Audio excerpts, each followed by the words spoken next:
Welcome to lecture for psychopathology. We'll be talking about disorders of childhood, and by that I mean disorders commonly associated with infancy, childhood, or adolescence.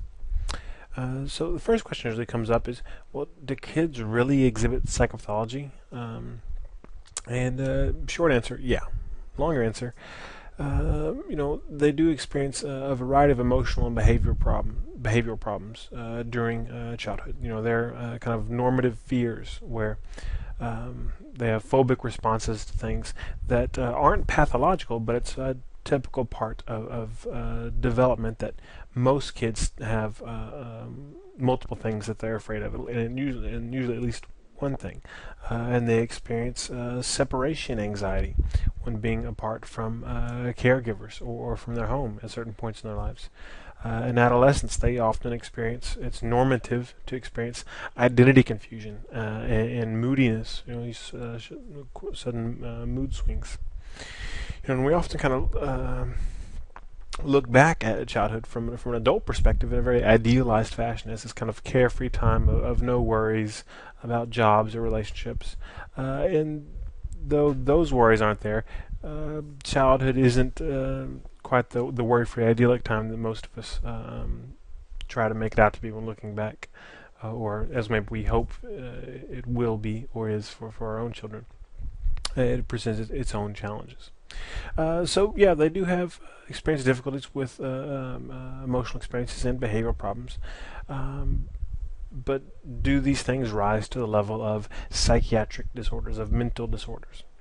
And yeah, in terms of the overall prevalence of mental disorders in childhood, about a fifth of kids in most of the surveys, epidemiological surveys that are done, about 20% report some mental disorder associated with at least mild impairment during childhood. Okay. How does that relate to adult psychopathology and kind of the stuff we're talking about most of this semester? There's a couple of things. One, there are some things that there are forms of psychopathology that require a childhood onset. That if it doesn't happen during childhood, then you can't be diagnosed with that disorder. So these are things that definitely happen in childhood because it's required to start then. Things like mental retardation, autistic disorder, childhood disintegrative disorder. Most of the kind of developmental disorders, separation anxiety, Tourette's disorder, and there are others. There's some that you have to be under 18 when the symptoms are first present to meet criteria. And then there are many others that we kind of talk about they typically first appear in childhood, but not necessarily. You can still meet criteria if you don't have symptoms until you're after you're 18. These things like, even though autistic disorder has a required childhood onset, Asperger's not so much. Learning disorders we often think of as being kind of childhood disorders. They're typically identified in kids, not adults, but you can be an adult and have that diagnosed. Potentially conduct disorder, that's rare. And even things like encopresis and enuresis, kind of bedwetting. That's not restricted to diagnosis in childhood, but it typically is diagnosed in childhood. And then we have a whole lot of other disorders that aren't typically first diagnosed in childhood, maybe, but they certainly can appear first in childhood. This is pretty much almost all the other disorders in the DSM. Mood disorders, anxiety disorders, psychotic disorders, somatoform disorders, substance use disorders, and things that kids don't have major depressive disorder. Yeah, some do. Bipolar disorder, obsessive compulsive disorder, even schizophrenia. Usually they don't. Schizophrenia usually has an onset in early adulthood, but there are some cases of juvenile or child onset of psychotic disorders. In terms of things that can't be diagnosed in childhood, really, there's just, oddly enough, one disorder in the DSM, and that's antisocial personality disorder. And that's because of its relationship to conduct disorder. But that's the only one that you can't diagnose in kids, although diagnosing personality disorders in childhood is rare, and it's kind of more stringent criteria. You have to have a full year of these symptoms, and you have to really think that they are persistent and are going to persist in kids. So you don't see that diagnosed too often, and also you don't see, even though they could be diagnosed with sexual disorders, sexual dysfunction. You don't see that diagnosed in kids and teenagers.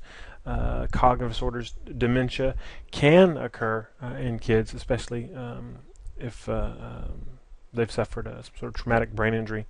But those kind of things are more rare. Okay. In terms of some of the specific challenges to assessing and diagnosing psychopathology in youth, and there are a lot of them. One is the fact that it's a period of rapid development, especially early on. Kind of infancy. A lot of things go on very quickly in terms of physical growth, maturation of the brain, all that stuff, and then some things speed up, some things slow down, depending on what things we're talking about developing. And then obviously adolescence is another time of a lot of changes, and a lot of things are different month to month, and even in day to day, in kind of what a kid or what an adolescent is like in terms of their personality, how they're thinking, how they're feeling. And generally, it's always good to think of psychopathology from a developmental perspective. To realize that no person is ever done changing. But the fact that youth are changing at such a faster rate than adults, in terms of what they know, what feelings they're able to experience, how they think, and how their body and brain are shaped and functioning, really makes it challenging to diagnose. And partly because with our current diagnostic system, with the DSM, it's really a cross-sectional approach for criteria. DSM includes a little bit of information in the diagnostic criteria about how long symptoms have been present or other developmental considerations, but not much. Primarily, it's this cross-sectional approach where you're looking at an individual in one point in time, and are they currently exhibiting, this number of symptoms for a disorder. And this can be really misleading for youth because the symptoms that they're exhibiting at this point in time may be part of kind of a phase of development. And if you, without intervention, those symptoms might be gone in 3 months. And if they're gone in 3 months, were they really symptoms, or was it just some sort of transient stage that this kid was going through? So the fact that they change so rapidly, and then they're in this kind of state of flux, is one of the primary challenges to assessing and diagnosing in youth. Related to that is the developmental context, which is always important to consider. Again, across the lifespan, but especially in youth. And one, because, like I said, generally, for the most part, you have the same criteria applied to adults as you do to adolescents and children, and even potentially infants. And this can be a problem for a couple of reasons. One, youth typically don't have the same freedoms as adults in their choice of behaviors. And a lot of the symptoms are based on kind of adult models. So, when we talk about mania, which is a feature of bipolar disorder, one of the symptoms we talk about is, they might go on a spending spree. Going on a spending spree isn't much of an option for a lot of kids. Right? So if they can't practically demonstrate a symptom, but they have, the actual disorder, this kind of the latent variable is there, but you can't see the manifestation because the way it's worded, the way you're measuring it in the diagnostic criteria. So it's possible that the behavioral indicators of disorder may be qualitatively different for youth and adults because of the restrictions on children's behaviors. It's also possible that there are kind of quantitative differences in the symptom presentation between youth and adults as well. Again, thinking of bipolar disorder, it's been suggested that adults with bipolar disorder, you require for the experience of mania has to be 1 week of elevated mood. But some research suggests that in youth, these mood episodes, these manic episodes, are typically shorter than a week. And if that's the case, they're not going to be able to meet criteria for bipolar disorder. So the disorder may look a little different in terms of how much of a symptom is there. Okay. Also, considering developmental context is important to consider because some of the things that might look like psychopathology in an adult,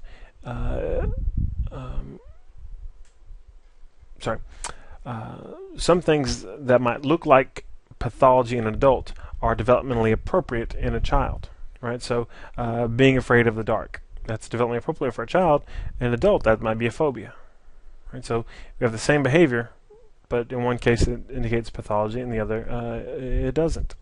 And it goes the other way too. There are some things that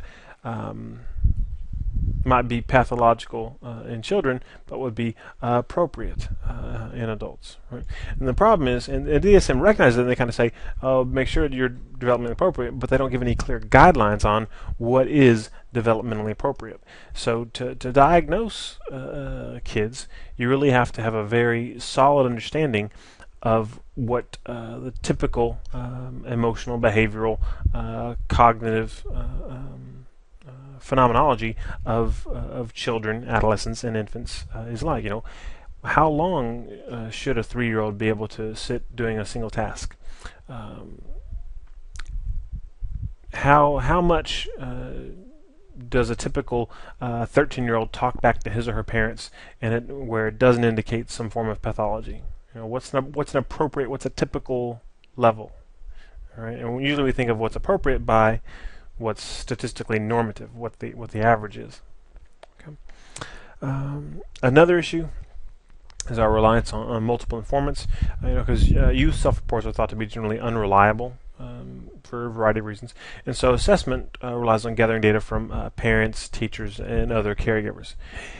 And one of the most consistent findings in research on child psychopathology is that there's usually little agreement amongst these informants. Right? So who do you believe when trying to make your diagnostic decisions? This one person says, "Oh yeah, they exhibit this behavior all the time." The other person says, "No, not at all."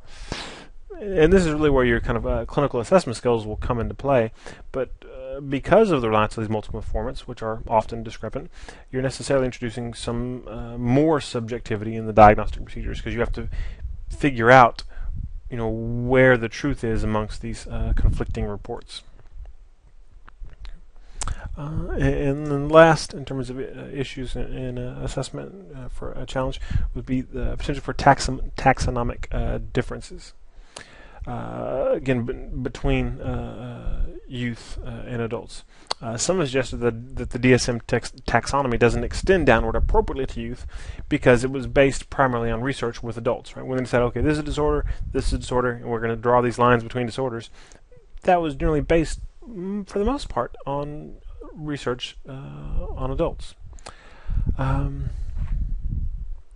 And there have been some that have suggested that, a better way to understand it in kids, and it doesn't divide up neatly into all these different diagnostic categories, but all we can really see with kids is they're either exhibiting some sort of externalizing disorder or an internalizing disorder, right? So acting out behavioral stuff, or internalizing where they have your anxiety and mood symptoms.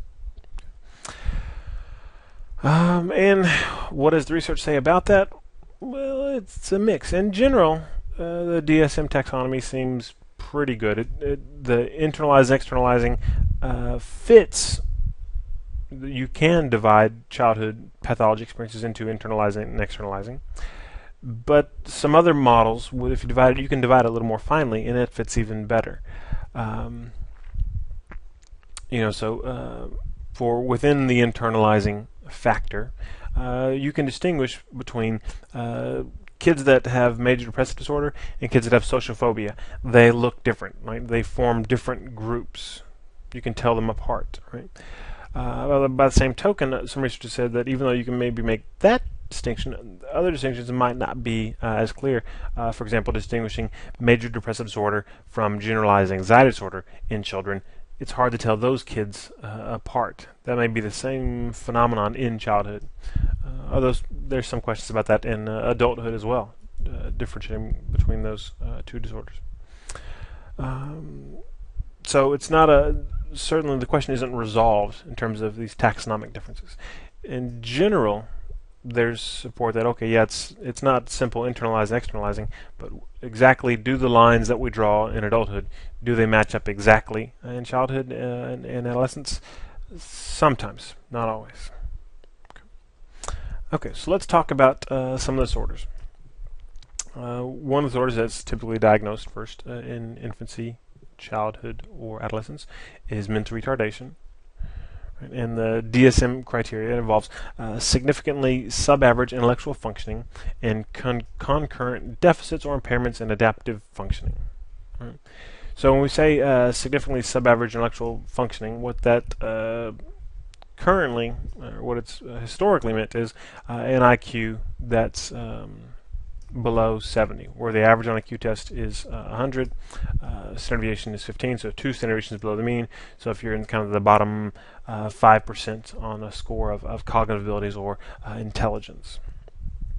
And there's ongoing debates about the validity of IQ tests and what they mean. And one of the problems with using IQ tests to make this, to contribute to this diagnostic decision is back in the 70s, they found that it led to an over-identification of African American males in the school system as MR in special ed. There were more African American boys in special ed proportionally than there should have been. Right? And so they said, well, then it's probably because the test is biased.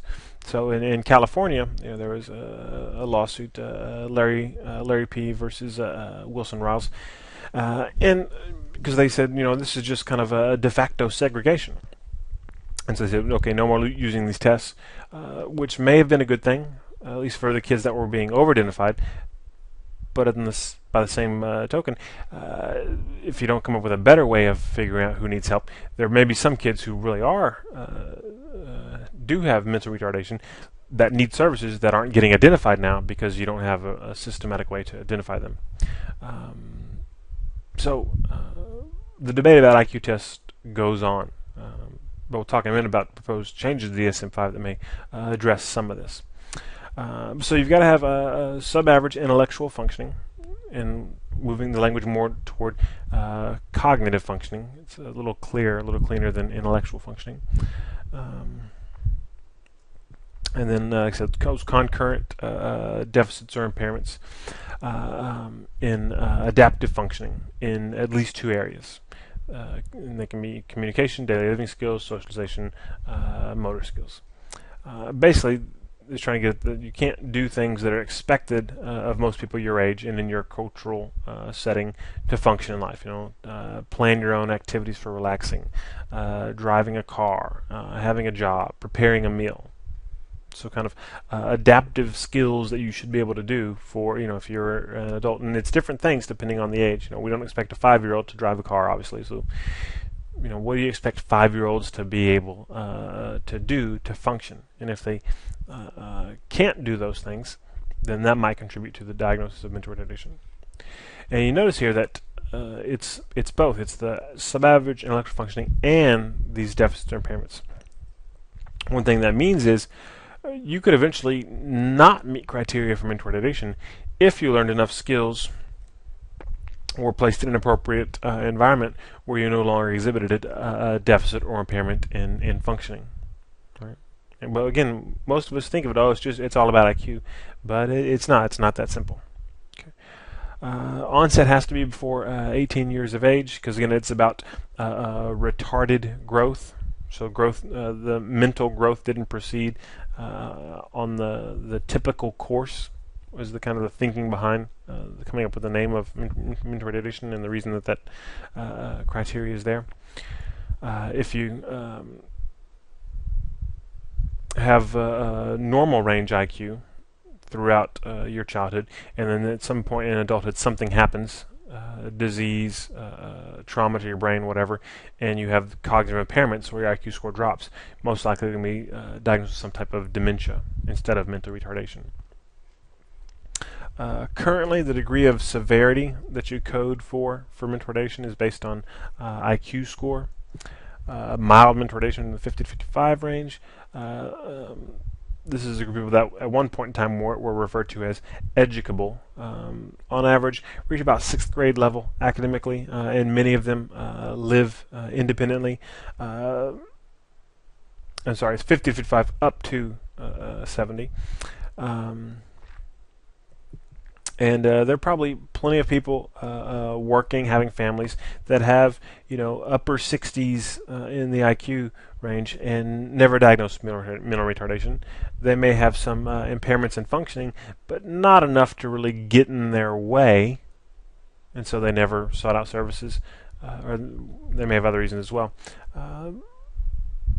But just probably didn't do that well in school. Okay. Then if we get down to between 35 and 40 to 50, 55, what used to be referred to as trainable. Now we're talking about topping out on average around second grade level academically, and this is about 10% of the population that is diagnosed with MR. And these individuals usually require some form of supervised living, but still, able to do a lot of stuff for themselves. Just going to need some help. But then we get down to the severe range, 20 to 40 thereabouts, and this is less than 4% of the population. Gives about pre-K academically, and really what you're working on here is trying to help them achieve some self-care skills, being able to brush their own teeth, that kind of thing. And then profound mental retardation, below 25, 1 to 2% of the population. These individuals often have multiple disabilities and health concerns, and are usually living in if not with family, in some sort of assisted living situation. In terms of what causes mental retardation, for the most part, we don't know. 75% of the cases are either unknown or presumed to be cultural familial retardation. Right. So unknown, we get cultural familial. What does that mean? Well, it means that it's some combination of probably the parents of the child, of the individual, probably had low IQ. Right. So in that way, it's familial, because we know that IQ is so strongly influenced by genetics. So if you have two parents that are in the 75 range, their kid is probably going to be somewhere between 65 and 85. Right? They're going to vary around the parents, so they may be down in the MR range, and then the cultural comes in. So they've got this kind of genetic component that comes in from the family, and then if you have kind of a low IQ potential to start with, maybe your IQ probably should have been around 75 or 80, but because of your cultural setting, you didn't get a lot of cognitive stimulation. Then you may not fully realize your cognitive abilities, and your IQ may test out lower, down in the MR range. Of the known causes, primarily it's chromosomal disorders like Down syndrome and intrauterine toxins, fetal alcohol syndrome, which is thought to be very high levels of alcohol exposure to the fetus developing. Can't necessarily say fetus. I'm not sure at what stage the brain damage is caused, and we don't know how much alcohol it takes, but we do know it probably differs across individuals, because women that report drinking the same amount, some will have children that show fetal alcohol effects, and others won't at all. And then other causes, we know that maltreatment and deprivation can cause mental retardation. If you lock a kid in a closet, kind of real abusive situations that can result in mental retardation. Inherited disorders like PKU, infectious diseases that cause problems in brain development early in life, like rubella. But in terms of proposed changes for the DSM-5, these aren't set in stone, but things we're talking about. One is renaming it, which I think is good, to intellectual developmental disorder, to be more in line with the language kind of everybody else is using in the professional community, which is thought to be a little bit less stigmatizing, and looking at a deficit in intellectual ability, that the deficit in intellectual abilities impairs adaptive functioning, which you may think, well, didn't it already say that?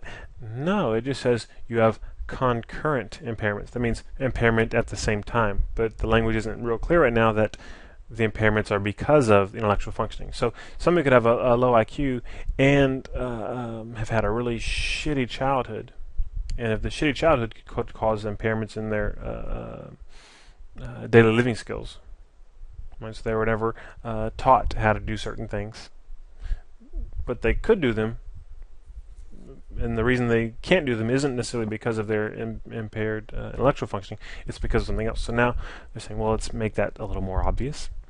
And then the other thing, which I think it's too low on the screen for some reason, that severity will no longer be based on IQ score, which would be good because that can be misleading. Two people that have the same IQ can have different severity of impairment, because level of impairment, level of functioning correlates with IQ, but not perfectly. Looking at the learning disorders, which in general, the essential feature of learning disorders are that you have currently it's academic functioning that's substantially below that expected given the person's chronological age, measured intelligence, and age-appropriate education. Right, and you can have reading disorder, mathematics disorder, disorder of written expression, or learning disorder not otherwise specified, which we'll see a lot of NOS categories not otherwise specified. And basically it's when you have some features of the disorders in a group, but you don't meet full criteria for any one. So you may have pieces of different ones, or you may have just kind of sub-threshold symptoms where, okay, you don't quite meet criteria, but you're almost there. So we put you in this kind of what we call a wastebasket category. It's wastebasket because we don't know where to put you, so we'll lump everybody together here that we can't fit somewhere else. And that's LD-NOS. But the idea here and the way it's defined in the DSM is that your academic achievement really is what they look at, and they give you a standardized achievement test. And if it is it discrepant from your score on an IQ test, right? And different by 1.5 standard deviations. So your IQ is up here at 100, where your average, but your achievement is down here at 70. Given where the average is 100. You're really low. So you should be reading more, you should be doing more math than you're doing because your IQ is up here. And that's the way it was done. It's been done for a long time. It's no longer done that way anymore. The DSM hasn't caught up yet. But it looks like it will when we look at the proposed changes for the DSM. And the federal government has moved away from what we call the discrepancy model. Say, well, learning disability is defined by a discrepancy between cognitive ability and achievement. It's still going to be, defined learning disability as a learning disorder. As occurring when your academic skills are not consistent with your age, your education, or your cognitive ability. See, now that or isn't there, it's different than used to be age, education, and cognitive ability. So you had to have a discrepancy with cognitive ability. Not anymore. Now it's okay, well, if you're in 4th grade, you should be doing this. And you're not. Or you've had this much education, you should know this stuff, and you don't. And it's still probably going to have to be 1.5 standard deviations below on achievement. In the DSM doesn't get too far down the line in clarifying this so far in their proposed changes. But what's being done right now in terms of assessment and identifying learning disabilities, which are related to learning disorders, is you're looking for a normative deficit in achievement, right? So you're looking for their achievement to be really below average in math or reading or writing, whatever. That's a normative deficit. But then instead of looking for some sort of cognitive ability that's above that, because people figured out, oh, well, if you have problems reading, you're probably not going to do too well on IQ tests. And that's something they found, is they'd always have these kids with low achievement, but their IQ scores would be low too. And so they couldn't get that discrepancy, so they couldn't qualify them as learning disabled. So now we look for this deficit in achievement, and then we look for a deficit in cognitive abilities as well that explains it. Okay, well, you can't read well, and here's one of those cognitive skills that we can measure is phonological awareness, or phonological decoding. And so you're crappy at that, and that's why you're not doing well in your reading classes. So now we've identified what your learning disability, what your learning disorder is. Okay, so they're moving that direction. The other thing, just some simple renaming, going from reading disorder to dyslexia, because that's what everybody calls it anyway, and from mathematics disorder to dyscalculia. We have a group of motor and communication disorders. And these are for whenever they're those kind of isolated instances of developmental delay. Some of the disorders we'll talk about shortly, the pervasive developmental disorders, overlap with these, but they involve delays in multiple areas. When you don't typically diagnose the big disorder, the pervasive developmental disorder, and these kind of smaller disorders, more narrow disorders, the big one trumps the little one. But if you don't have delays in a lot of areas, it's just in one area, then it might be a motor skills disorder or a communication disorder. And for the motor skills disorders, it's just one of them right now, and that's the developmental coordination disorder, characterized by marked impairment in the development of motor coordination. Right, so kids that are motorically delayed, they don't walk anytime close to when they're one, or if they're younger, they're not sitting up when they should, and there's a certain amount of delay that's clinically significant. And how much of delay it takes to be clinically significant depends on the age. And these are things whenever there's not some sort of medical condition causing the problems with coordination that you know of. And then the communication disorders, there's a couple of things. Expressive language disorder. So again, this is all about having a delay in your expressive language.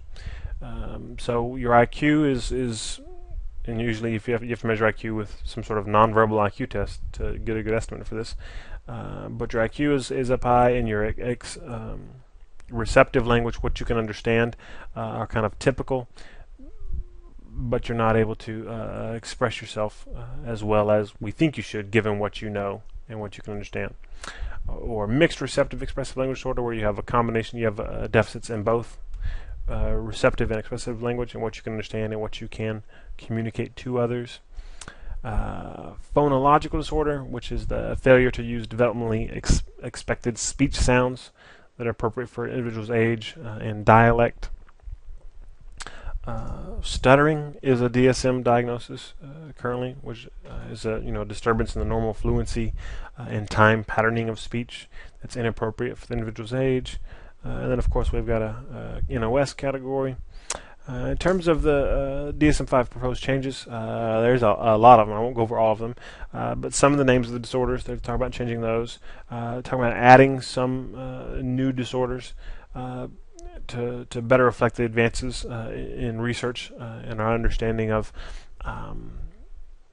exactly what's going on when kids and other individuals struggle communicating. But just kind of know that those things are probably going to change. The pervasive developmental disorders. Okay. Obviously, autistic disorder and Asperger's disorder, which we'll come back to in a minute and talk more specifically about. Won't go over all the criteria for all disorders, but I want to go over some of them. Rett disorder, which is the development of multiple specific deficits following a period of normal functioning after about 5 months after birth.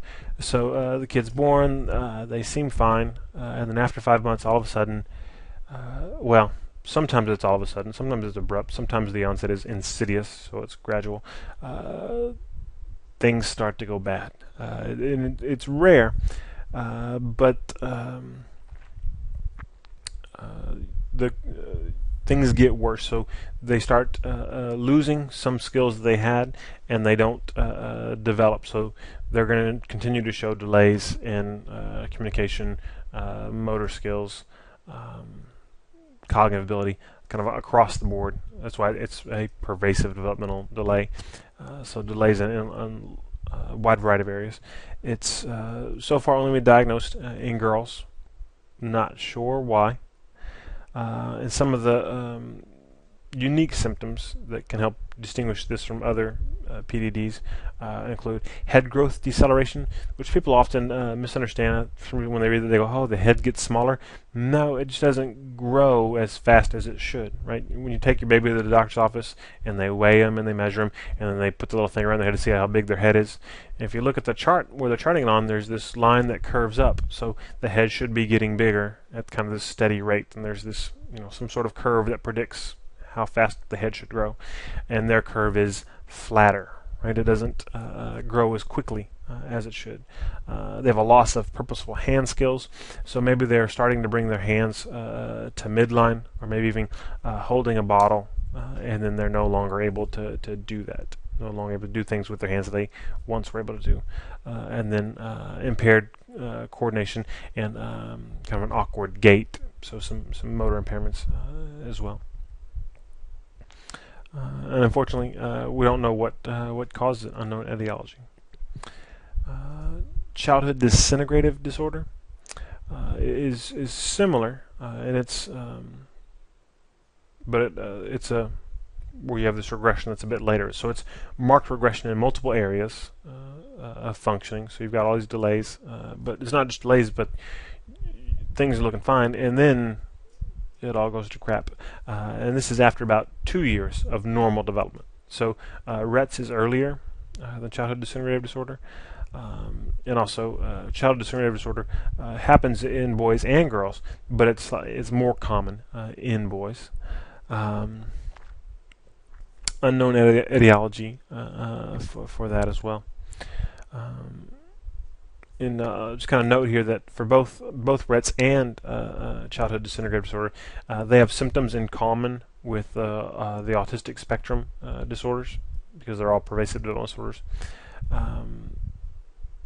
But they can usually be distinguished by their course and by the kind of loss of skills.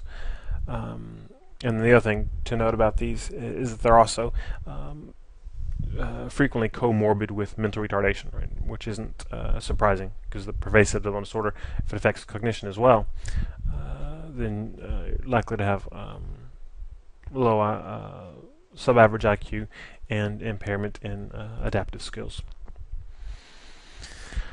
And then of course there's the PDD-NOS, which a lot of people I've worked with at ECI have a lot of anger about that category, because usually that's when clinicians or physicians have given up trying to figure out what's wrong with the kid, and all they know is, well, there's lots of delays and we don't know what's wrong, so here's this label.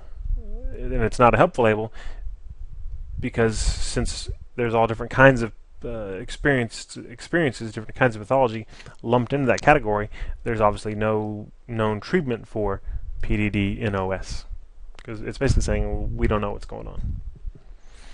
Okay, let's take a closer look at autistic disorder, at the criteria.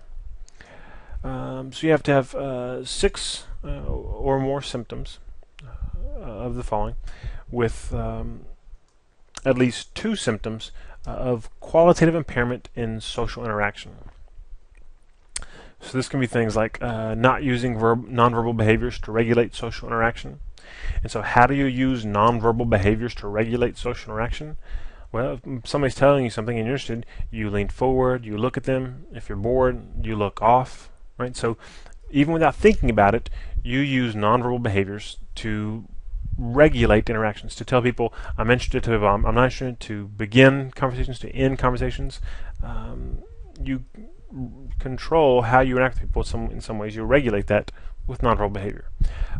If you're not doing that, there will be a symptom of autistic disorder. Another impairment in social action would be indicated by failure to develop appropriate peer relationships. And this is something that you really can't look for as a criteria until after toddlerhood, because toddlers don't really have appropriate peer relationships. They're pretty, they may play in parallel, but rare to have kind of these friendships. Another social interaction symptom would be a lack of spontaneous seeking to share experiences with others. So this is when most little kids they bring you stuff to show you things. Hey, look at this, look what I can do. Right. So there's this kind of shared attention. You and I are both looking at this thing together. And kids with autism on the spectrum in general may not do this spontaneously. They may be able to do it if you tell them, let's look at this together, but they won't spontaneously seek to do that. Okay. And the last thing under social interaction impairment might be a lack of social or emotional reciprocity. And that's the idea that when we have these kind of social interactions, when somebody does something, there's often this kind of reciprocal response that's natural. So, hey, hi, how's it going? Hi. Right, there's a natural reciprocity there. They may not do that, or playing peekaboo. Not really gonna do that with you. It's like peekaboo, and then they just look at you like, "What are you doing?" They don't, and most kids get it, and they can kind of get into that give and take. Some of these kids struggle with that, and they may also struggle with mirroring of emotions. Right, so. Neurotypical kids, if you say, "Oh no, that makes Daddy sad," you can see their face kind of drop, and if you really display sad emotions, they'll mirror that to some degree. And if that's absent, potentially a symptom of autism again. But again, we'd never diagnose any disorder with one symptom. It's all about this constellation of symptoms. So at least two of those symptoms, and then at least one symptom of impairment in communication. And this is something that just kind of note for the side here is true of autistic disorder, but not for Asperger. This is really the thing that distinguishes between the two. In Asperger's, you don't have impaired communication. But with autistic disorder, you have a delay or a total lack of development of spoken or signed language. Right? So kind of more severe autistic disorder, no language whatsoever, and no signing. But you almost always have a language delay where at age 1 they're not saying any words yet. At age 2 they're not doing those 2-word sentences, that telegraphic speech. They're behind by a couple of months. Not necessary for diagnosis, but I'm saying that's typically what you see with autistic disorder. Other symptoms that would qualify for the impairment in communication, say if there is adequate speech, so there's not a delay, they have an impaired ability to initiate or sustain conversation, which really ties into the social interaction criteria as well. May also be stereotyped and repetitive use of language or idiosyncratic language. So they might repeat what you say, kind of parroting. Might be kind of classic example. It's getting old now, but the movie Rain Man with Dustin Hoffman, where everything he said was "yeah" at the end. Yeah, I'm doing fine. Yeah. So there's this kind of repetitive, stereotyped language, and idiosyncratic, which means that it's just kind of unique to them. Okay, so it's kind of odd, repetitive language that's not doesn't communicate anything unique across situations. Might also be a lack of varied, spontaneous make-believe play or social imitative play. Why that symptom is lumped in with communication, I don't know. But it could be things like kids use a brush as a microphone, pretend they're singing. If they're not doing that spontaneous make-believe play, it qualifies as impairment in communication. And then at least one symptom from restricted, repetitive, and stereotype patterns of behavior, interests, and activities. This could be preoccupation with stereotyped, restricted patterns of interest, which are abnormal in focus or intensity. So they're interested in trains, and they know a lot about trains, and all they care about is trains, or it's dinosaurs, or certain commercials on TV, or it's dates, or statistics for some sport. But they're just really focused on one particular thing, and they may know a whole lot about that one thing, but not much about anything else. And they'll love to talk about that, even if you indicate you're ready to talk about something else. They don't pick up on that cue, right, which is part of the impairment in social interaction, but they'll keep right on talking about the thing that they're really interested in. May also be under this inflexible adherence to specific non-functional routines or rituals. And this is where it can kind of look a little bit like OCD, where things have to be a certain way. Only eating certain foods, always having the same blanket to go to bed, and whenever the routines or rituals are disrupted, there may be these catastrophic reactions. And this is where sometimes, if you're ever at the airport and a family is there with a kid with autism, you may see the kid having a really hard time and melting down because they're really out of their comfort zone, and they like the predictability and routine and repetition. And the other thing, something that people often, think about typifying autism, the stereotyped and repetitive motor mannerisms. So hand flapping, spinning, behavioral mimicry. Well, if you wave, they wave. But I always say, well, don't get too worried about if your kid spins in circles. That in itself does not mean they have autism, right? We can never diagnose with one symptom, and there are a lot of these things that some kids do some of the time. The disorder is about a pattern of symptoms. Okay. The last thing under the stereotyped, restricted, repetitive stereotype patterns of behavior would be a persistent preoccupation with parts of objects, right? And this is something that if they're playing with a toy, maybe this toy car, they'll fiddle with or just stare at one part of it, like just the wheel. And different theories about why that is. Maybe they can't integrate pieces to the whole. I don't know, but we do know that they tend to focus on details, and usually one detail, and kind of stay preoccupied with that detail for seemingly a long period of time. Okay. So at least two of the first one of the next one of the other one, and then one more symptom to make a total of 6 from any of the 3 categories. And then the delays or abnormal functioning must be present by age 3 in social interaction, language used in social communication, or imaginative play.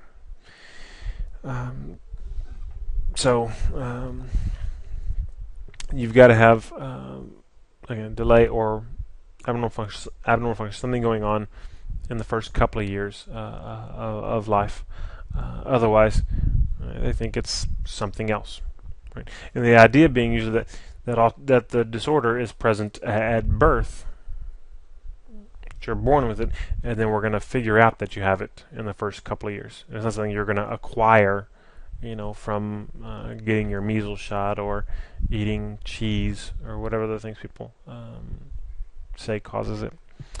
And then the last criteria is that you don't meet criteria for Rett's or childhood disintegrative disorder. Okay, so you wouldn't get diagnosed with both, even though there's some symptom overlap, and the kids may look the same. But if you have head growth deceleration and loss of purposeful hand movements, and you have this kind of normal period of development, and then there's this shift, then it's not autism, it's Rett's. And the same thing with childhood disintegrative disorder. If you had 2 years normal development, and then the regression, even though the kid with childhood disintegrative disorder may look very much like the kid with autistic disorder, they're different diagnoses, and partly because they have different, thought to have different courses. Right?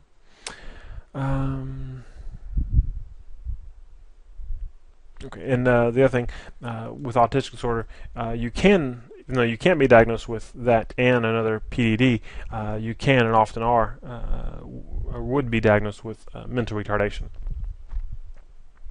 Okay. Now, differentiating autistic disorder from Asperger's disorder. With Asperger's disorder, there is a lot of overlap. We have at least two symptoms of qualitative impairment and social interaction, and it's the same symptoms we just talked about for Asperger's, for those qualitative impairment and social interaction, right? The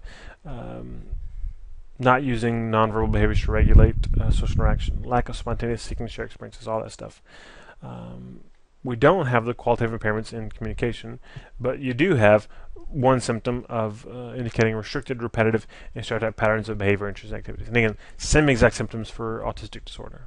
All you're missing is that the communication thing.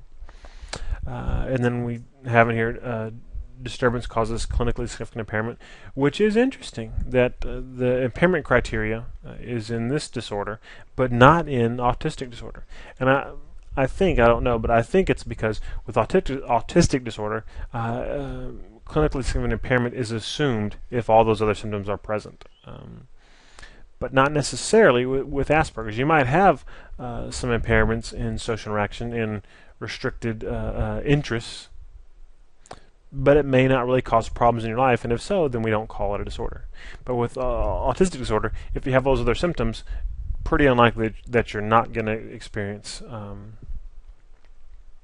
some impairment. So they have the impairment criteria here in order to meet criteria for the diagnosis.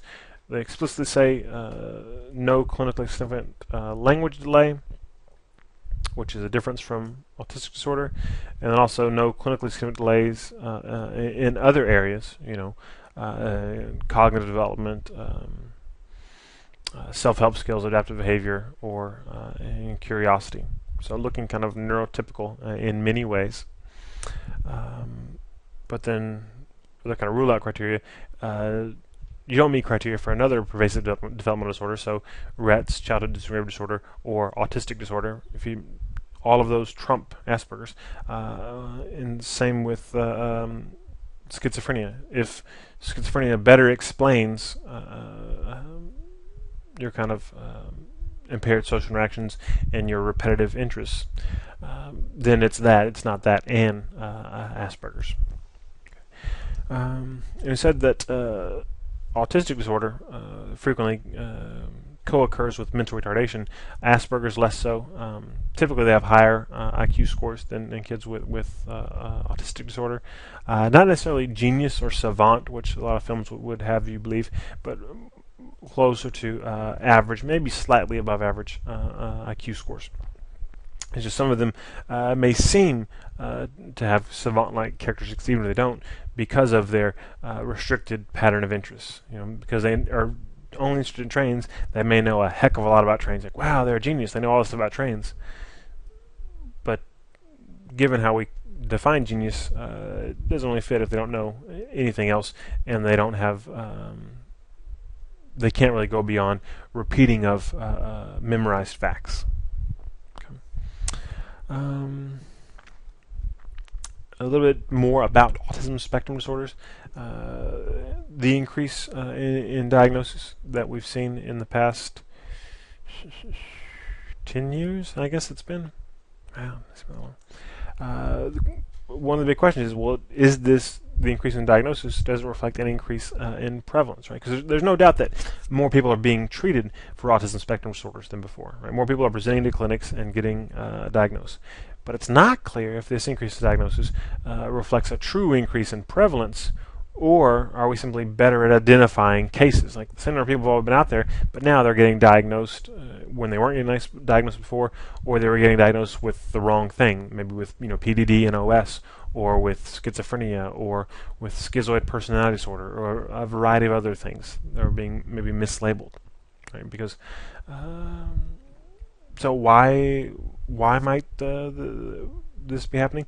Well, one reason is the diagnostic criteria have become a bit more liberal for autism spectrum disorders, which makes it easier to diagnose more people. And then kids are being assessed and diagnosed at earlier ages, which is certainly something we've shown statistically. And then you also can't rely on the influence of the media, just in terms of bringing this disorder, or these disorders, to the attention of people, and that, hey, kids might have this. And we've found with other disorders as well too. For a long time people didn't think, oh well, kids can't have OCD. That's an adult thing. But once they figured, oh, they can, the rates of OCD in kids went way up. And it wasn't overdiagnosis. It was just we didn't really think that could happen. But yeah, all these kids, they do look like they have these obsessions and compulsions. And so some of it may be the same thing with the spectrum disorders. And are there some kids that are misdiagnosed that shouldn't be diagnosed with autism? Yeah, probably. Probably not with autistic disorder, but with Asperger's, yeah, probably so. There are probably some kids that are they're just a little different, but probably don't meet true diagnostic criteria for Asperger's disorder. But I don't think misdiagnosis can't account for all of the increase in diagnosis. So what's going on with spectrum disorders? What's kind of the mechanism? We don't know. But it seems that these individuals seem to be processing information different from most neurotypical individuals. Right? And there's different ideas about what is different, but there's this idea that, okay, well, there's kind of an average way for the brain to work. Within there's variability in that, obviously. Some people think faster than others, but we call those people of typical cognitive abilities neurotypicals, and that thinking that people in the autism spectrum disorder are atypical in terms of how their brain is structured or works. And one theory of what might be going differently is an impaired theory of mind. They have difficulty understanding that others have different perspective, different thoughts, different feelings. And there's a test they do with kids to test for the theory of mind, the idea that you can understand that people have a mind, right? And what they do is they show a little diagram of this little girl. And so, Bonnie has a teddy bear, and then Bonnie leaves the teddy bear, or puts the teddy bear in bin A, and then another kid comes in and Jesse comes in and finds the teddy bear, and Jesse moves it from A to B, right? And then Jesse leaves. When Bonnie comes back in, where is Bonnie going to look for the bear? Right? And obviously you'd say, oh, well, Bonnie would look in A because that's where she left it. Right? And you can say that because you have a theory of mind. You realize that Bonnie can think something different than what you know. Even though you know it's in B, you know that she doesn't know that. And before age 4, kids get that wrong. They go, oh, it's in B. She'll say B. That's where it is. Right? Because they haven't developed a theory of mind yet. But most kids, by about age 4, start getting that problem, that puzzle correct. But not kids that are spectrum. Because in the autism spectrum disorder, pass that test at a later stage, which suggests an impairment in the development of their theory of mind. And that might explain at least some of the symptoms of social impairment. Right? If you have a hard time understanding that somebody is thinking about what you're doing, then you wouldn't use your nonverbal behaviors to regulate social interactions. Right?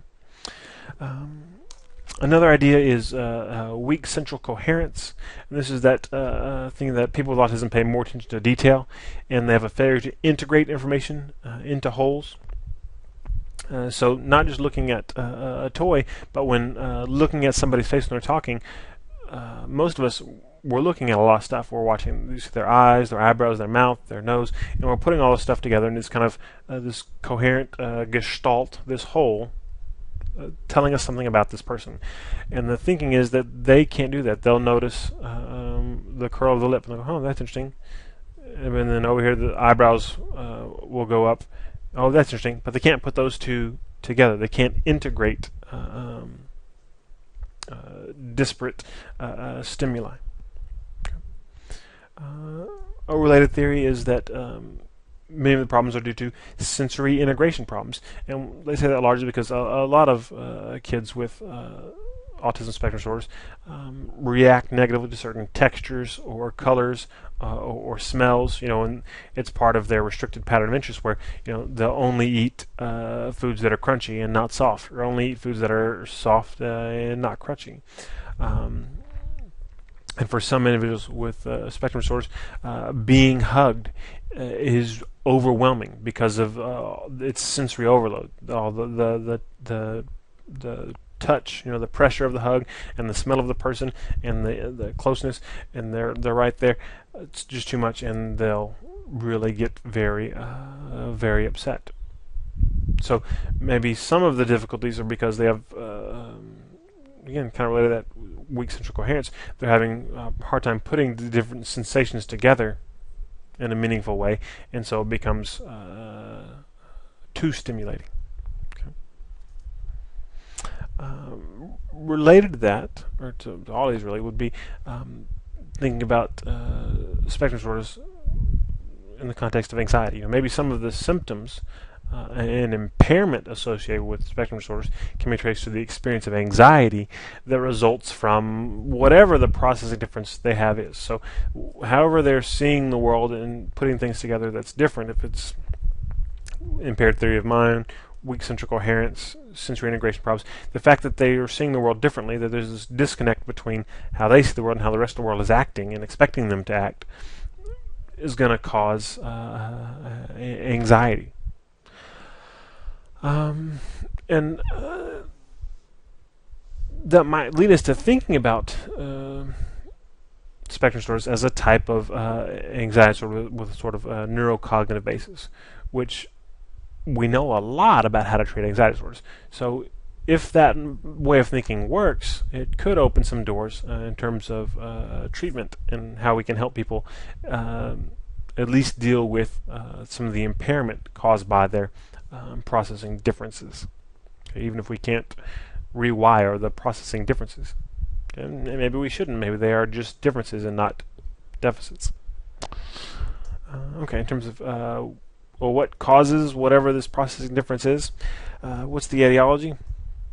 Well, it's not cold, distant parents, which at one time that's what they thought it was, and more specifically mothers, because they get blamed for everything. No evidence of that. There are some cold, distant parents, but they don't reliably produce autistic children. And many parents with autistic children are very loving and caring. And I think one of the reasons that hypothesis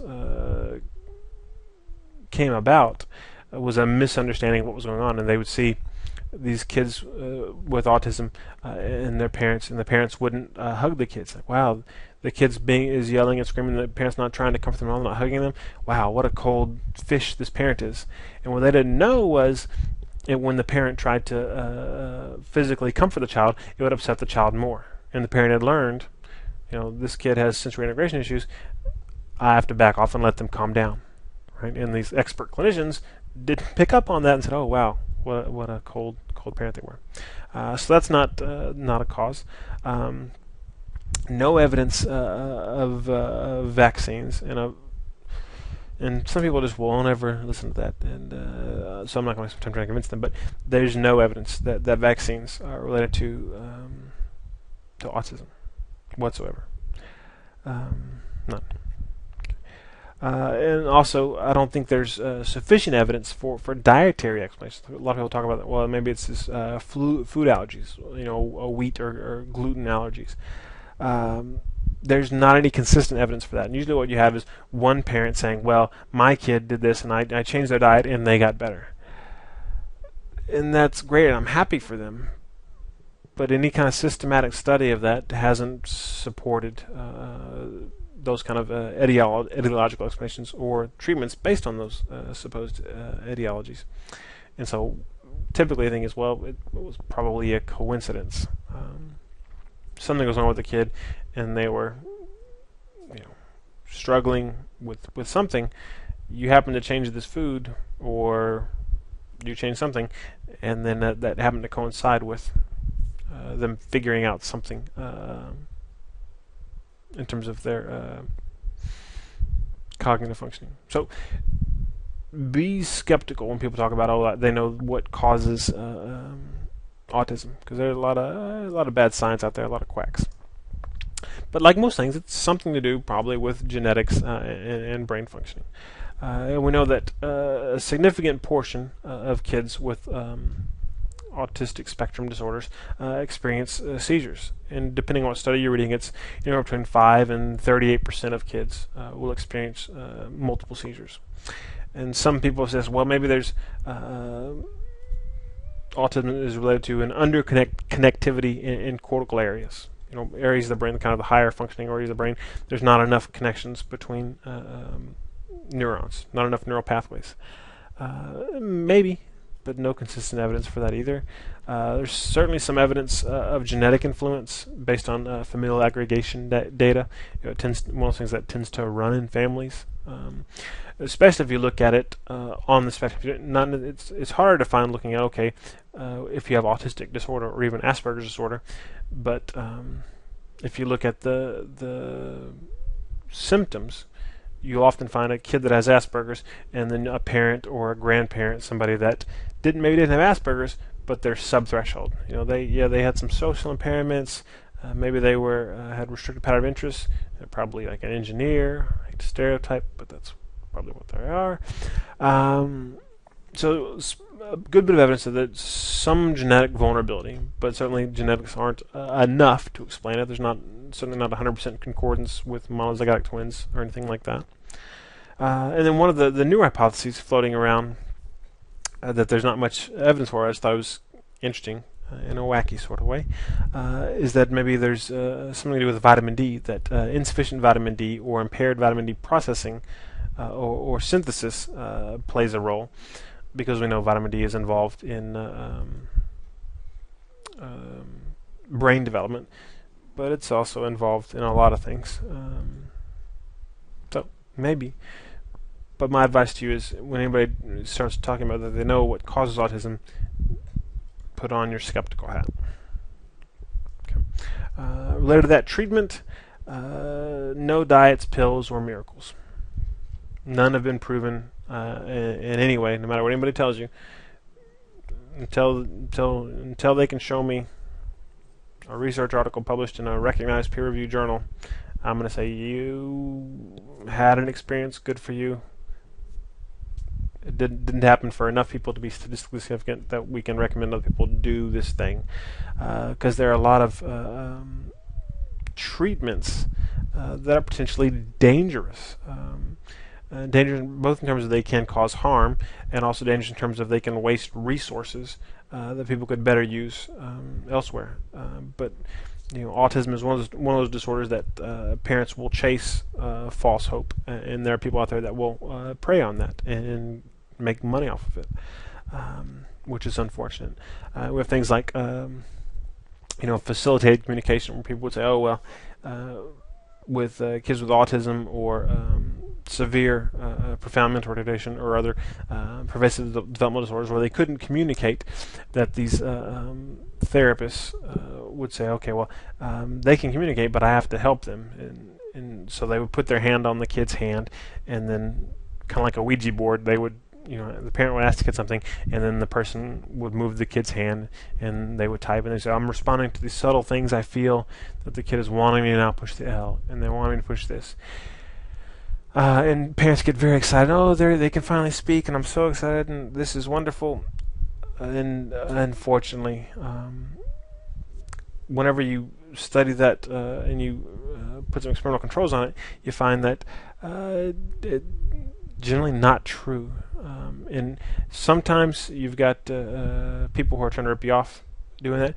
Most of the times it's probably they're unconsciously manipulating the situation, where they don't realize that they're making the client's hand move one way or the other, but they are. And we know that by doing things like okay, we're going to whisper in the client's ear what the question is, but the person who's facilitating, you won't know what the question is. And when we do that, all of a sudden there's no facilitation.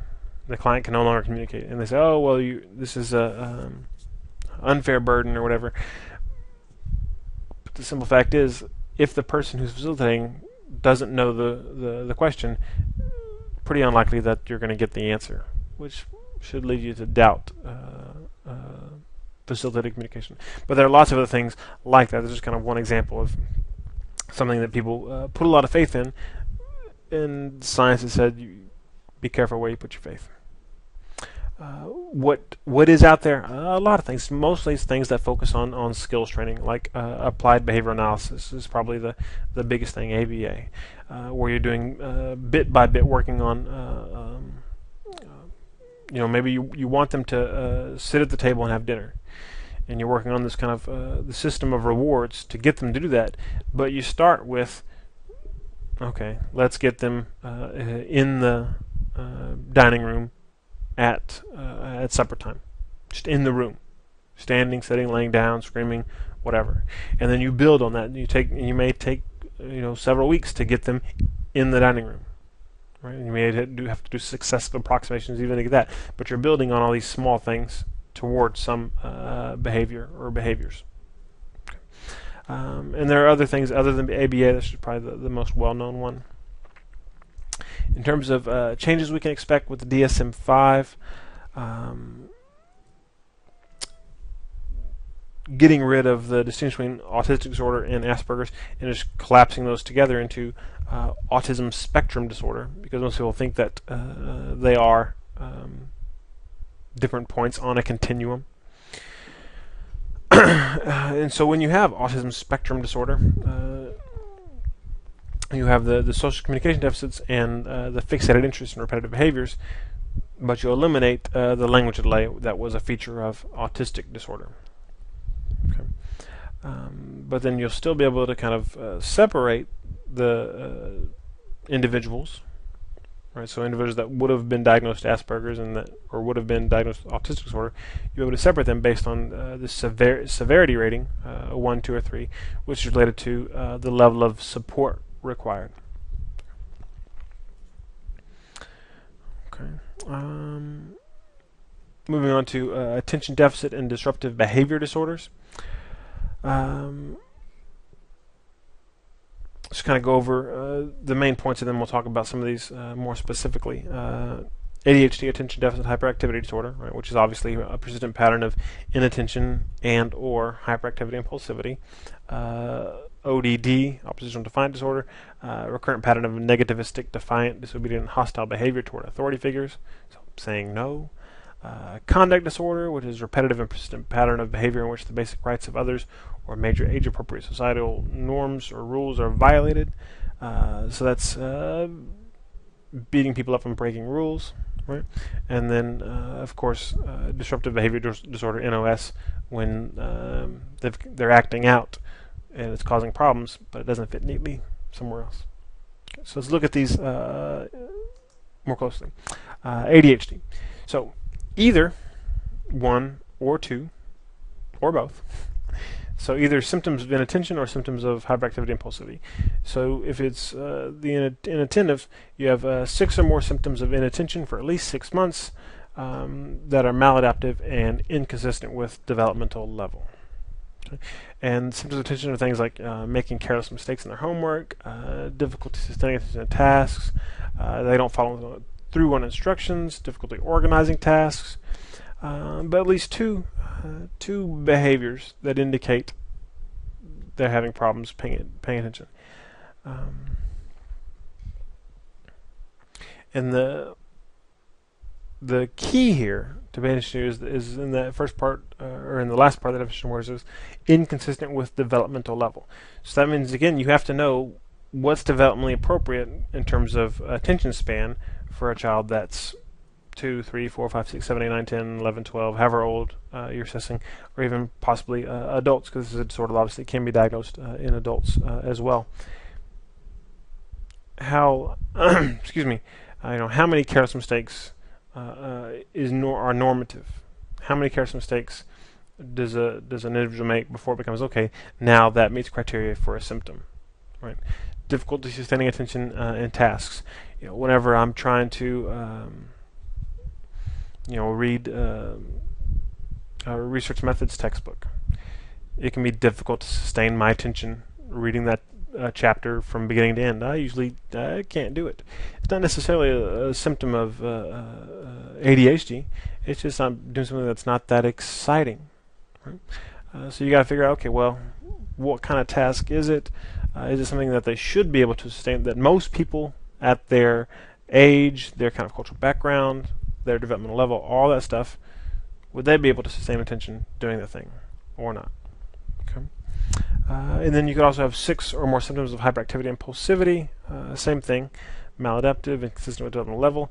This stuff where squirming in the seat, leaves their seat in the classroom, difficulty playing quietly, talks excessively, blurts out answers in class, difficulty waiting their turn, interrupts others. And you can have either 6 of inattention or 6 of hyperactivity, or 6 of each. But you can't have 3 of one and 3 of the other. You have to have at least 6 in one of those two. And you also have to have currently some symptoms must have been present and caused some impairment before the age of 7 years. So how do you figure that out? Well, if you're working with a kid who's not 7, it's a little harder. So if you have a 12-year-old, you have to ask their parents, and possibly try to get other teachers for retrospective reports of, well, how long has this been on? When did you first notice it? And then you also can look at their report cards from kindergarten, first grade, and look at their conduct reports. And usually that can give you an idea of if there was some impairment there related to inattention or hyperactivity. You also have to have some impairment from symptoms in 2 or more settings, right? And this is to help make sure that it's something that's really the inattention and hyperactivity is within the individual. It's really a disorder, and not just something that's specifically about the environment, right? Maybe there's just a really boring classroom, they have a hard time sitting still, but anywhere else they can sit still just fine. So it has to be at least 2 settings. And there has to be clinically significant impairment in social, academic, or occupational functioning. And then last, it doesn't occur only in the course of pervasive developmental disorder, psychotic disorder, because you're going to have some inattention there, and possibly some hyperactivity. It's also not better accounted for by another axis 1 disorder, right? So if you're not paying attention because you're severely depressed, it's not major depressive disorder and ADHD, it's just major depressive disorder. If you're acting really hyper because you're manic, it's not bipolar disorder and ADHD, it's just bipolar disorder. Unless, of course, you're still hyper when you're not manic, then it might be ADHD and bipolar disorder. Right? So it's all about the course, because ADHD is thought to be fairly consistent, where a lot of other disorders are more, especially the mood disorders, are more episodic. In terms of if you have the inattentive or the hyperactive symptoms, it will help you figure out what the type is. You have to specify the type for the diagnosis. It's either ADHD combined type, ADHD predominantly inattentive type, or predominantly hyperactive impulsive type. Right. So if you have 6 of each, it's combined. If it's 6 of the inattentive and less than 6 of hyperactive, it's permanently inattentive, and vice versa for the hyperactive impulsive. And the most common type is combined type, which mathematically you wouldn't expect, because it would be easier to have fewer symptoms, but more often than not, then people have both. In terms of some things about gender, as you probably would expect, more often diagnosed in boys than girls, and this may be something related to biological sex differences. It may also be that people tolerate the symptoms more in girls, or something about the socialization. Excuse me. But one thing that's notable in this kind of gender difference is, if we look at the primarily inattentive type, there is a much smaller gender difference. So one of the things you got to think about is maybe the diagnostic threshold for girls should be lower. Right? So if girls are socialized not to be hyper, and a girl is a little bit hyper, is that evidence that she has this underlying ADHD? And that if she were a boy, she'd be acting a lot more hyper, but she's socialized not to. I don't know, it's an interesting question. In terms of comorbidity, bringing it up with ADHD because high levels of comorbidity, in community samples, about 44% of kids with ADHD have another diagnosis. In clinical samples, it's about twice that. It's up in the 80-something percentile. of kids have more than one diagnosis. In terms of what are they commonly comorbid with, well, oppositional defiant disorder and conduct disorder. Pretty common. ADHD is a significant risk factor for those. Then think about why. Because remember, oppositional defiant disorder is being oppositional, saying no. How would ADHD put you at risk for that? A couple ways, and there could be biological, genetic risk factors, but we can also think about a pattern that may emerge, right? If a parent or teacher tells a kid what to do or to do something, and the kid's not paying attention because they have ADHD, or they couldn't manage their impulsivity, so they're told not to do something and they did it anyway, then what does the parent do? I told you already, or I told you not to do that, and they come down harder on them. They may respond with anger, more harsh discipline, and whenever you use more harsh discipline, especially if a kid feels it's unjust, which if they weren't paying attention, why I didn't never hear you the first time, dang. If they feel it's unjust, that's going to pull for more oppositionality from them, and if they're more oppositional, then you get more angry, and then it cycles on to potentially oppositional defiant disorder, and then oppositional defiant disorder puts you at risk for conduct disorder. Okay. Also, fairly high rates of comorbidity with major depressive disorder and bipolar disorder. About 20 to 30% of kids with ADHD also diagnosed with major depressive disorder. Possibly one explanation would be because of the social impairments that occur with ADHD. It's not just about school. A lot of times it leads to impairments in relationships, and kids get kind of a bad reputation and may get picked on and get socially isolated, which contributes to the experience of depression. And then about 10 to 20% of kids with ADHD may also be diagnosed with bipolar disorder. And there also may be some kids diagnosed with bipolar disorder that have ADHD and not bipolar disorder, and some kids diagnosed with ADHD that have bipolar disorder and not ADHD. Because again, that hyperactivity and mania can look a lot alike when you're looking at it at one point in time. So that may explain some of the comorbidity there too, is the symptom overlap. And the last, tic disorders. ADHD is not a risk factor for tic disorders, right? So most kids with ADHD don't have tics. But if we look at it from the other side, about half the kids with a tic disorder have ADHD. So it's highly prevalent looking that way. And when they have it, the ADHD usually appeared before the tics did. So that's kind of a mysterious thing where sometimes they co-occur, but not at a high enough rate where it's something that we expect in most kids with ADHD. Although a lot of kids with tics, like Tourette's disorder, will have etiology for ADHD as well.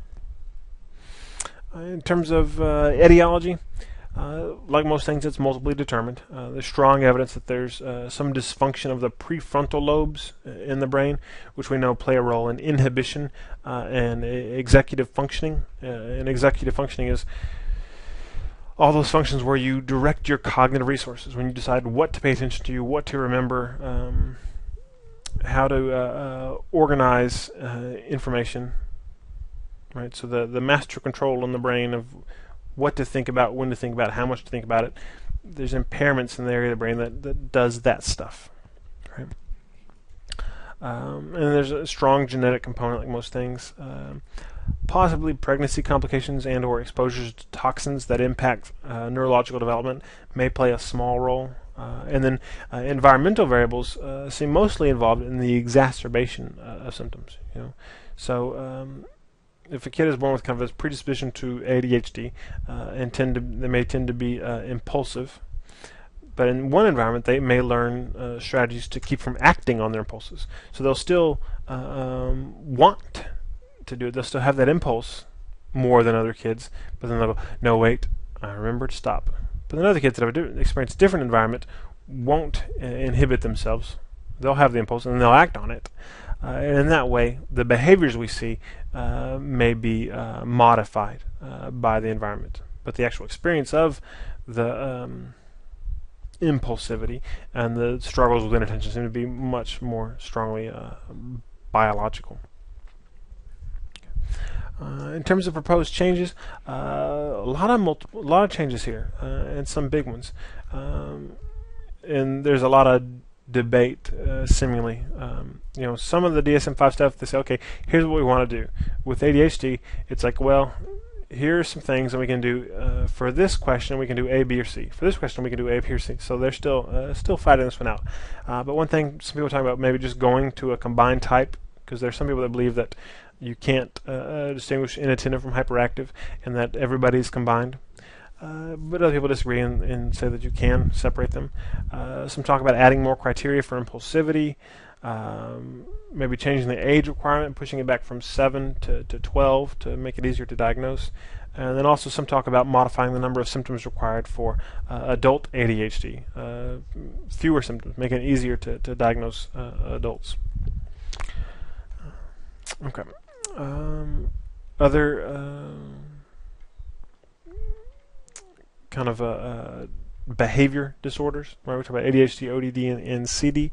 ODD, oppositional defiant disorder, is characterized by a pattern of negativistic, hostile, and defiant behavior for 6 months, with at least 4 symptoms indicating that pattern of hostile behavior. And these are things where they often are losing their temper, arguing with adults, actively defying or refusing to comply with adults' requests of rules, deliberately annoying people, blaming others for their own mistakes. They're often touchy or easily annoyed, often angry and resentful, spiteful or vindictive. So any 4 of those for a 6-month period, where they're just being really negativistic, and negativistic just means saying no, I don't wanna, hostile, or defiant. But notably, for each one of these kind of symptoms I talked about, like argues with adults, if the criterion is met, consider the criterion to be met if the behavior occurs more frequently than typically observed in individuals of comparable age and developmental level. So you need to know, to diagnose this accurately, how often does a 16-year-old deliberately annoy people? Because I bet you it's not 0 times. it's something that a lot of them seem to enjoy, regardless of if they have oppositional defiant disorder or not. So how much is typical of these things? Because these are things that, especially at certain periods of time. So we think about terrible twos, right, being a time of oppositionality, and then also adolescence being a time of normative oppositionality. And in those times especially, it can be tricky to figure out, is this more than what's normative, more than what's statistically average? Okay. But one thing that I can also help you determine if it's a disorder or not is that clinically significant criteria, where there's clinically significant impairment in social, academic, or occupational functioning. Right?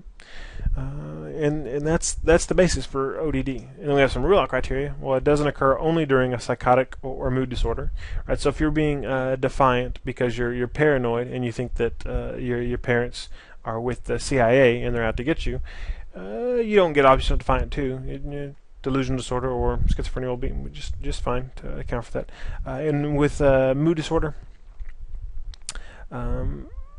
irritability, especially in youth, can be a feature in major depressive disorder and depressive episodes. And you often distinguish oppositionality associated with mood disorder from oppositionality associated with ODD based on how long it goes. Because if they're really only oppositional during a major depressive episode, then it's just part of the mood disorder.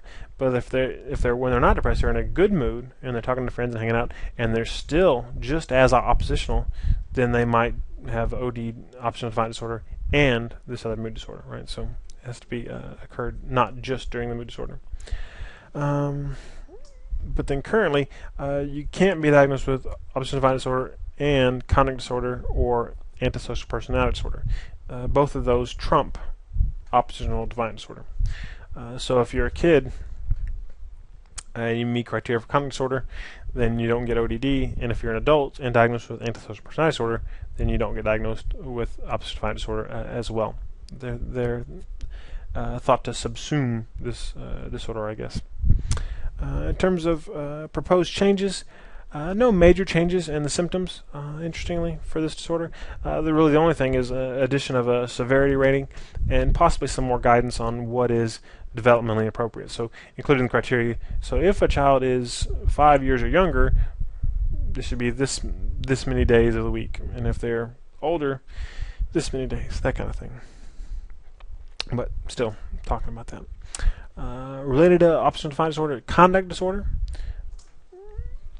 which involves a repetitive and persistent pattern of behavior in which the basic rights of others or major age-appropriate societal norms or rules are violated.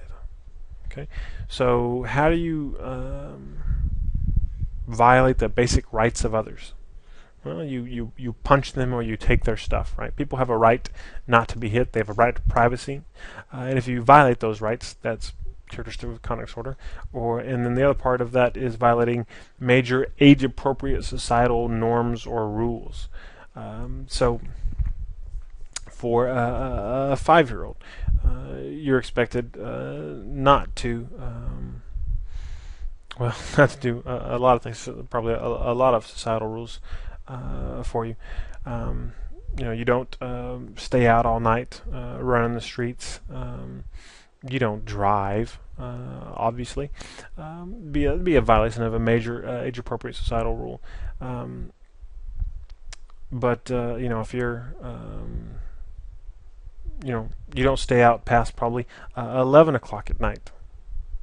That would probably be age-appropriate societal rules. You're home before. Well, you're home when you're not at school. But for a 16-year-old, curfew might be moved back. So what the age-appropriate societal norm or rule is will vary depending on age, right? And so that's kind of built in there. But we can kind of get a better idea of what these violations are if we think about the symptoms that they list. And you have to have 3 symptoms indicating this pattern in the past 12 months, with at least one symptom being present in the previous 6 months. Okay. And there are lots of symptoms to choose from, but we can group them into 4 categories. So you don't have to have 3 of these 4 categories. You have to have 3 symptoms that may fall in these categories. One category would be aggression to people and animals. Symptoms within that category include bullies, threatens, or intimidates others, often initiates physical fights, has used a weapon that can cause serious harm, a gun or a knife, something like that. Physical cruelty to animals, physical cruelty to humans, stealing with confrontation. So, beating somebody up to take their money, or pulling a gun on somebody to take their money, and also sexual assault. So pretty straightforward. So lots of acts of aggression. You gotta meet criteria there. Destruction of property, which is interesting. They kind of break it into 2 symptoms. One being intentional fire setting, and the other being other destruction of property. And why they don't say cutting stuff up, breaking stuff in half, they just say fire setting is the only one thing they specify. And I think that's because it's something that seems to occur at a higher than would be expected if it were random rate. There's lots of ways to destroy stuff, but that seems to be a favorite of individuals with conduct disorder, burning things. Deceitfulness or theft, so breaking and entering, lying to get stuff or to get out of trouble. Stealing without confrontation, so sneaking into somebody's house and stealing stuff, shoplifting, things like that. And then the serious violation of rules, staying out all night against parents' wishes, and the DSM specifies, and that has to begin before the age of 13. With I guess the thinking being that, well, if you're 14 and you might stay out all night, and that might be normative, but if you're 13 or younger, then that's serious. Running away at least twice, being often truant from school. Again, that's got to begin before age 13 to count as a symptom, because I guess we expect 15-year-olds to skip. And then, of course, it causes clinically significant impairment in social, occupational, academic functioning. And then we have some rule-out criteria. So if you're 18 years old, you can't meet criteria for antisocial personality disorder. Because if you meet criteria for antisocial personality disorder, then you can't also be diagnosed with conduct disorder. So APD trumps CD in this case. And then you need to specify the onset and severity. And the onset you specified either as childhood onset or adolescent onset. And we distinguish from those because childhood onset is thought to have a poor prognosis. The early onset, worse outcome. And then severity is based on the number of problematic behaviors and their impact on others, and how many people you've hurt. Thinking for a second about antisocial personality disorder, conduct disorder, and oppositional defiant disorder. Everyone diagnosed with antisocial personality disorder, by definition, met criteria for conduct disorder. And almost everyone with conduct disorder was also diagnosed with, or at least met criteria for, oppositional defiant disorder earlier in their lives. Okay, so it kind of works the way. If you have APD, probably had CD, probably had ODD. But it doesn't necessarily hold true if you go in the opposite direction. Not everyone with oppositional defiant disorder goes on to develop conduct disorder. And not everyone with conduct disorder goes on to develop antisocial personality disorder. So there seems to be this kind of developmental trajectory where you could start off with oppositionality, and you may even be back another step and have ADHD, and it can lead to oppositionality, which can lead to conduct disorder if the right or wrong environmental things are there, and then that might persist into adulthood and contribute to antisocial personality disorder. But it doesn't have to. You can get off that trajectory, and you might get off that trajectory because of individual biological differences. But there's also probably some significant environmental inputs that can deflect the trajectory to make it less likely that you're going to continue to have problems if you start off being just oppositional. Okay. For the DSM, not many changes here. The only thing would be the addition of a specifier. And this specifier is with callous and unemotional traits. And that's just because a lot of the research with aggression, and especially aggression in boys, that's one of the big things they've looked at are the presence of callous and unemotional traits. Seemingly not caring when other people are hurt, which kind of relates to psychopathy, right? Think about psychopaths, sociopaths. So that specifier may be important in distinguishing kids that are going to be more serious criminals, going to hurt people, than from other kids that are just breaking rules. Okay, move on to feeding and eating disorders of infancy, early childhood. Which kind of we won't go through all the criteria for these. Just kind of talk a little bit about what they are, to give you some exposure to them. PICA is the eating of non-nutritive substances persistently for at least a month, and it's got to be inappropriate to the developmental level, because obviously very little kids will put anything in their mouths. So typically, you don't diagnose this if the kid isn't at least 2 years old, because until that point in time, most kids will put stuff that isn't food in their mouth.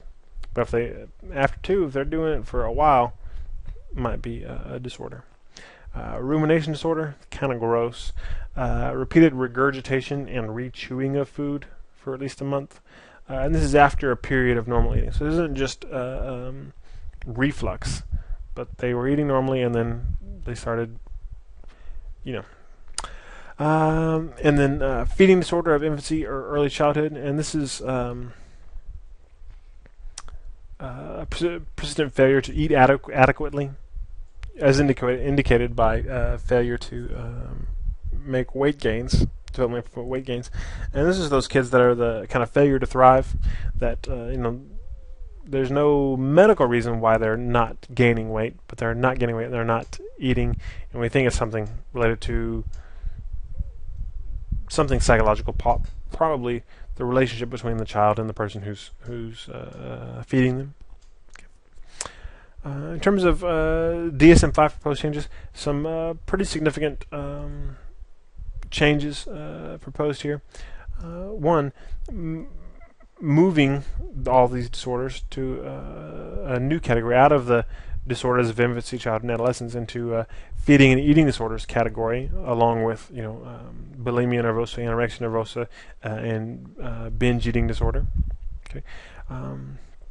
And in line with that, changing the wording a bit to be more inclusive of adult presentations. So the feeding disorder of infancy, early childhood, I can't remember the exact wording, but it's something like restrictive eating, where they're just not eating, because it's something that can happen in adults as well, especially older adults, where it's not anorexia, but they're just not eating, and we need some way to diagnose that where it's not just restricted to infants. And rumination disorder as well can occur in adults. Okay, the tic disorder. So first, when you start, what is a tic? Well, a tic is a sudden, rapid, recurrent, non-rhythmic, stereotyped motor movement or vocalization. So it's quick. It happens more than once, and it's not rhythmic. It's not ba da da da da. It's and it can be a motor movement or a vocalization. And we often think of tic disorder, like Tourette's disorder. That's where you cuss. Sometimes, not usually. Usually, it's whenever there are vocalizations, they're frequently not words. It may just be a throat clearing or a cough, a little noise. Although some people do cuss and they're not being rude, it is part of their disorder. But I'd say that's not typical to have the profanity vocal tics. But Tourette's disorder is when you have multiple motor tics and one or more vocal tics. Okay. And when people with tic disorders, including Tourette's, they have these tics, these movements or vocalizations, it's usually multiple times a day for most days, and they get worse. They're exacerbated by stress and lack of sleep. Interesting, to be diagnosed with tic disorder, onset must be before age 18. So again, it's one of the things where they kind of think you're probably born with it. So Tourette's is both motor and vocal, or you can be diagnosed with chronic motor tic disorder or chronic vocal tic disorder. So that's where you just have either the motor tics or vocal tics. Transient tic disorder, currently in there where you have vocal and or motor tics every day for a month, but less than a year. So it's not thought not to be chronic, although you can have recurrent episodes, or it could be single episode. And of course, we also have tic disorder NOS for things that don't quite fit.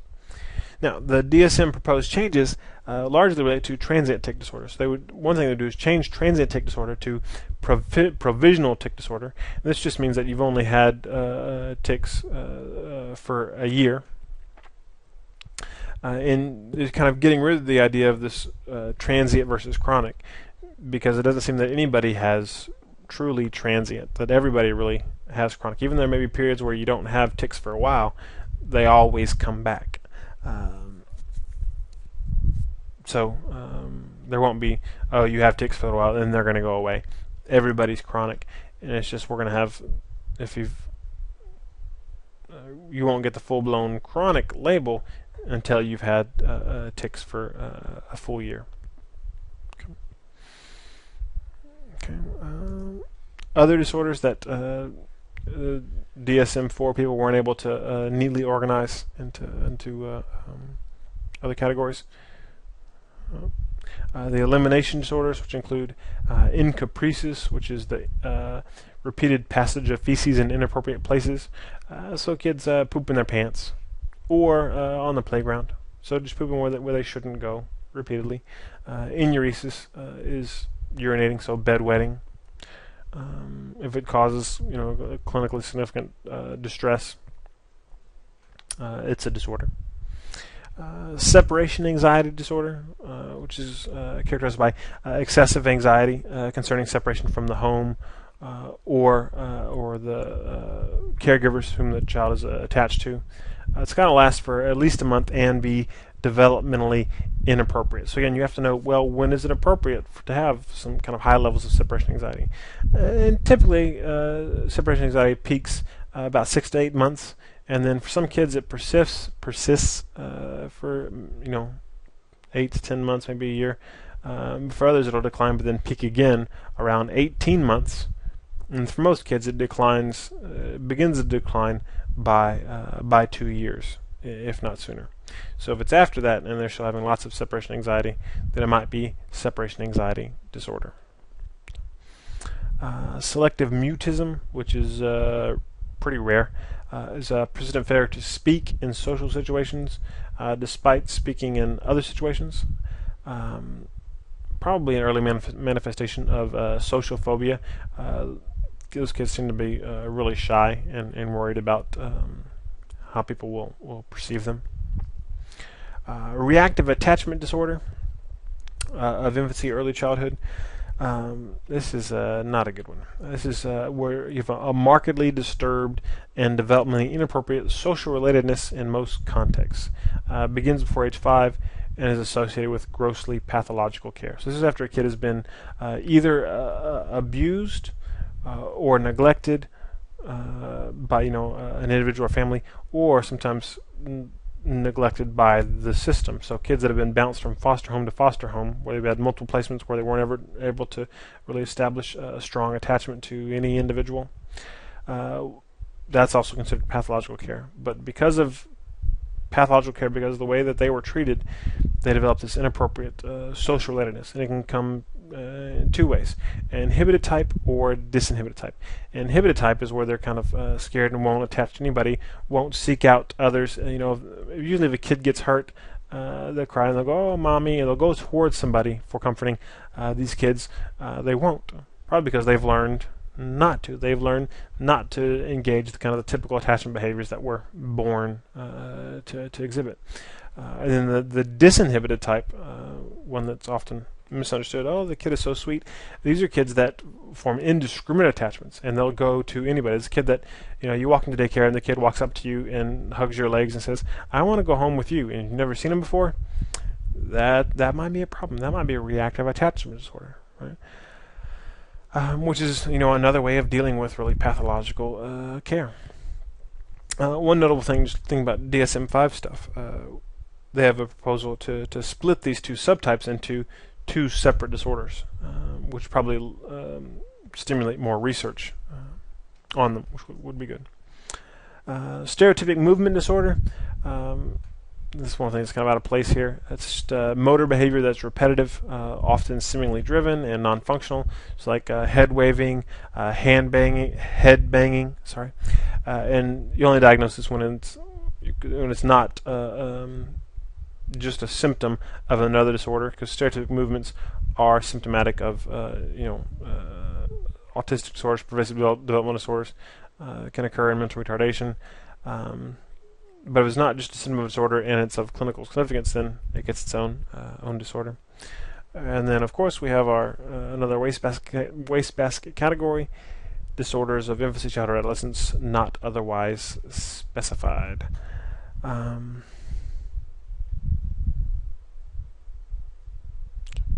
Which that NOS category will potentially go away, because one of the major changes proposed for the DSM-5 is a reorganization of the disorders. So these categories, and we've been talking right here about the disorders of infancy, childhood, and adolescence. But the DSM-5 currently is proposing doing away with that category and taking those disorders that are in that current category and putting them where they belong with similar disorders. So putting the anxiety disorders together and the mood stuff together. So separation anxiety disorder would go with generalized anxiety disorder and panic disorder and all those things. And then you create these new categories, neurodevelopmental disorders and neurocognitive disorders to fit a lot of the developmental stuff in together. And like I said, the eating stuff would go with anorexia and bulimia.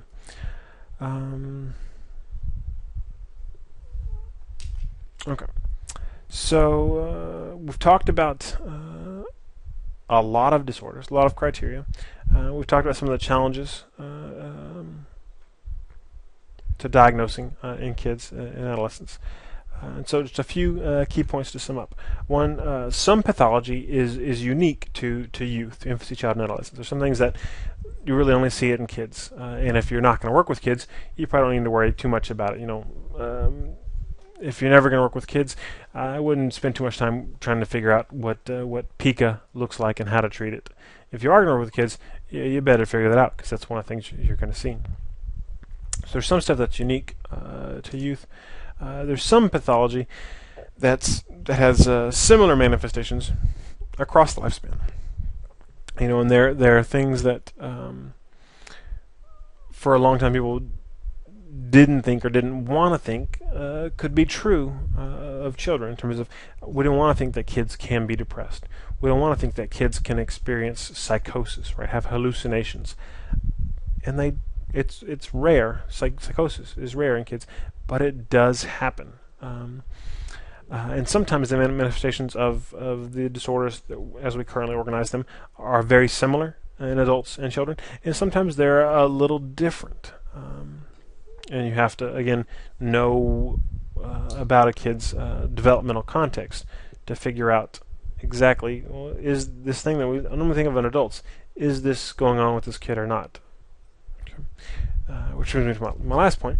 Assessment and diagnosis of psychopathology in youth is uniquely challenging.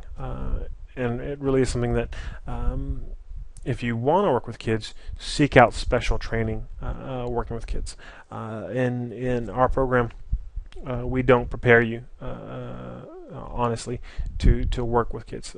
Possibly with families, I can see that, but doing individual child therapy, no, I don't think we're there. We have to have a separate class for childhood psychopathology from adult psychopathology for starters. So if you want to work with kids, you're going to have to seek out some more training in supervision, in your continuing education, and other areas. Okay. All right. Well, that's it for now. Take care.